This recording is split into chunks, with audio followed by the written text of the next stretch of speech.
It's Feeney's mustache. Oh, it's Feeney's mustache. One day you're gonna see us on trending. Welcome back, folks. Another installment of Car Chase Sagas. We're out here in the dirt again. Suspect in an old beat-up pickup truck, and we're going to start off with a kill right away. These poor bikers never seem to have any chance. He's going to back over the body and park it on his dead body. Oh, wait, the man is still alive. He's crawling out from under the truck. That looks like the same man who ran him over, and he's just going to kick him. He's going to finish the job he started, kicking his head. Jump cut to the same man, now parachuting down. We don't even understand what happened in the meantime. Lands on the side of the road, and he has no vehicle now. That gives me hope, and just swinging, punching at the air. He's obviously mad about the vehicle situation, and he's got the same weapon that the last suspect had. The suspect from the last video. A rifle bazooka combo. This is going to do big damage. I'm very worried. About 100 yards away, and is just able to explode a police car with one shot. This is not good news for this city. To the left, there's a blown up, charred car door rolling down the mountainside. The suspect's not going to blow this car up. It's too nice. He's going to take it, and he's in a speedster now. We don't see them very often in super fast cars. All we can hope is he will lose control, and he's as bad of a driver as everyone else is in these videos.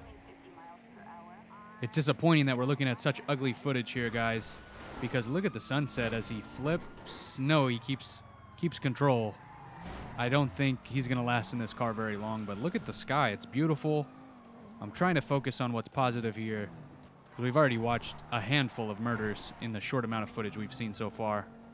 Cruising down these Vinewood hills, and he's going to take this ramp like a half pipe. Lands it on top of a house. Car on the side, but he flips it back. And that was about as nice of a landing as he could have asked for. That could have went way worse. But now he's got the problem of being stuck on top of the roof. And now that's really getting my imagination going of what that sounds like to be the homeowner. You just heard this car, probably 2,000 pounds, spinning out in the grass and the flowers here. I don't know how much this car would weigh, but probably over 1,000 pounds, and he just won't let me say this without spinning out again. This vehicle obviously was not made for this type of terrain. But you got a car landing on top of your house. And he spins out again. This is ridiculous. I'm just going to give up on that comment. Suspect has this innate ability to flip over the car when the car is flipped on top of itself. We've seen suspects in the past manifesting items from probably the demonic realm, and this man's got a little bit of voodoo in him because he's able to, spinning out again, get off this hill. Where are the police at? We see the chopper. He's been spinning out for a minute straight here. Oh, there's one. And another that flies right past him. And what's the story with this cop car? He's already upside down. Nobody has influenced that cop car to do that. That was his own doing. Out in the dirt again, and this car is beat up beyond usefulness. Suspect decides to go with the flow and just starts reversing. It's actually controlling better in reverse. Cop comes into frame and then back out of frame. And I think he was trying to go off the cliff there, but got stuck. I don't see this ending well for the police. Don't forget, he has that rocket launcher rifle, and there it is. 2 cop cars blown up in the space of 5 seconds. And I don't have a good feeling about the chopper that's hovering overhead. Yep, he has his sights on it, and it's gone. That quick, folks. This is terrifying. He's going to meander past the wreckage. You see flames emanating from the hills and the house underneath. Looks like he thought about jumping, but I think he realized he's not going to make that jump.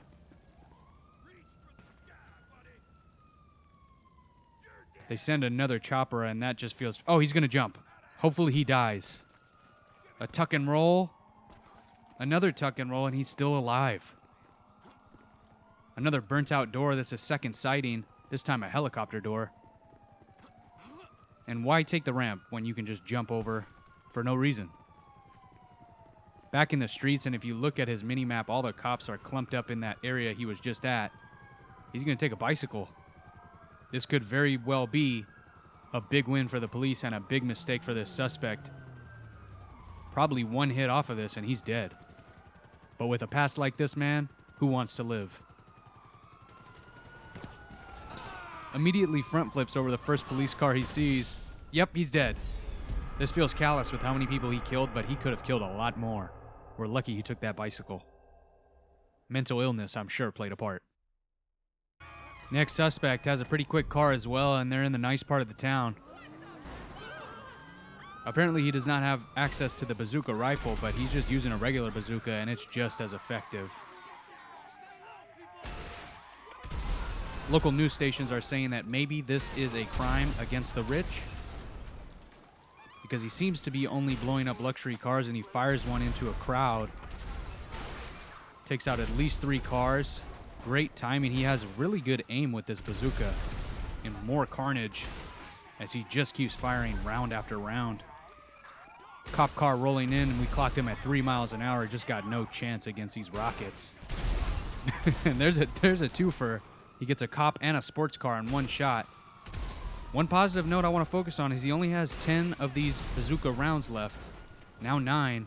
But the sad part is he's killing at least 2 people with every round. He has not missed one yet. He's worked himself into a 4-star rating very quickly, and one-shots the helicopter as well. He doesn't even need the bazooka rifle. They're sending in the SWAT team, and I don't see them faring any better. That's just a bigger target for him. And ironically, he misses the biggest target he's ever aimed for. Goes over the top, and those men need to thank their lucky stars. Back in the silver sports car, and he picks up speed so quickly, guys. Street poles seem to be one of the #1 enemies for these suspects. And a lot of the times only our real hope of ever catching them. Moving a little too quickly for comfort here, but recovers. And we're airborne. A twisty flip. Excuse my scientific jargon, I know that's a technical term. Anyway, one twisty flip later, and he's on the ground. And he's forced to burn the rest of this ammo just to try to get away. 2 shots remaining. And he's looking for an opening to run, I think. Classic 2-for-1 shot. God bless those officers and their families. And he's taking cover with his last bazooka bullet. Fires it at the butt cheek end of that SWAT truck, and what is he going to do now? Multiple choppers closing in overhead, and we have a foot chase now. Good shot from the officer, and he's gone. Death by leg shot. Last suspect of the video, and sad to say that this man has access to that bazooka rifle. He's going to carjack a Hummer and decide to get out. Oh, of course, to kill the officers. Back in the vehicle and still on that nicer part of town, this inner city commerce area where a lot of spending is done. Tries to spin out this convertible and eventually crushes their heads with this gigantic Hummer as he drives over the top of them. That cannot be a pleasant way to go. Bit of a muggy night here. We haven't seen much weather like this. Looks a little bit foggy. Then again, that could just be the smoke from the previous suspect and all the explosions that he created. Taking this big Hummer vehicle into the car park. We've seen suspects do well in this area. It's very hard. You can get no aerial coverage if you are in the car park, of course. But he's not going to go in.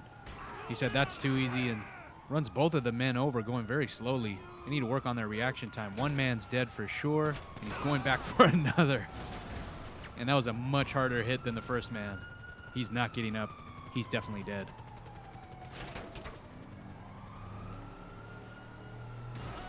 Hits this man so hard and at such an angle, I'm almost positive his body flew into that concrete wall. So if he's not dead on impact, he's going to be dead on that concrete wall impact.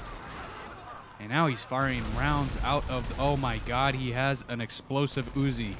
These suspects just keep getting stronger and stronger. How are they going to stop this man? He has cover of a vehicle. He's got an automatic weapon that can... Wait, what happened? Did he blow himself up? I truly don't understand what happened there. We'll take the win.